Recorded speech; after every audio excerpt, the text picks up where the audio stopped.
একটি ভালো নির্বাচন ও কেবল অতি প্রয়োজনীয় সংস্কারগুলোর দিকেই মনোযোগ দিতে হবে অন্তর্বর্তীকালীন সরকারকে। দ্রব্যমূল্য সাধারণ মানুষের ক্রয় ক্ষমতার মধ্যে আনার দাবিতে জাতীয় প্রেস ক্লাবের সামনে জাতীয়তাবাদী চালক দলের প্রতীকী অবস্থান কর্মসূচিতে এই মন্তব্য করেন বিএনপির ভাইস চেয়ারম্যান শামসুজ্জামান দুদু। গণহত্যার সাথে জড়িত সকলকে কঠোর শাস্তির আওতায় আনার আহ্বান জানান তিনি।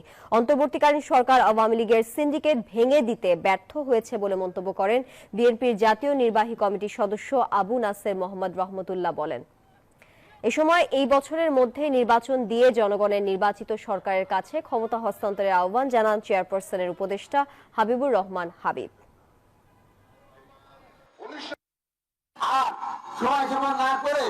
রাজাকার বলেন, দেশের জন্য বলেন, রাষ্ট্রের জন্য বলেন, আওয়ামী লীগের দালাল বলেন, একটা নির্বাচন দিতে হবে। এই বছরের মধ্যেই নির্বাচন দিতেই হবে। কোন রাজনৈতিক দলের পক্ষে এই অব্যাহত ব্যর্থতার মুখেও অব্যাহত সমর্থন দেওয়া কঠিন হবে।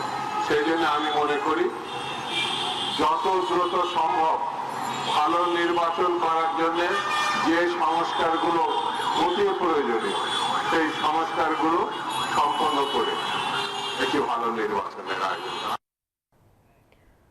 চুয়াডাঙ্গায় রাষ্ট্র কাঠামো মেরামতে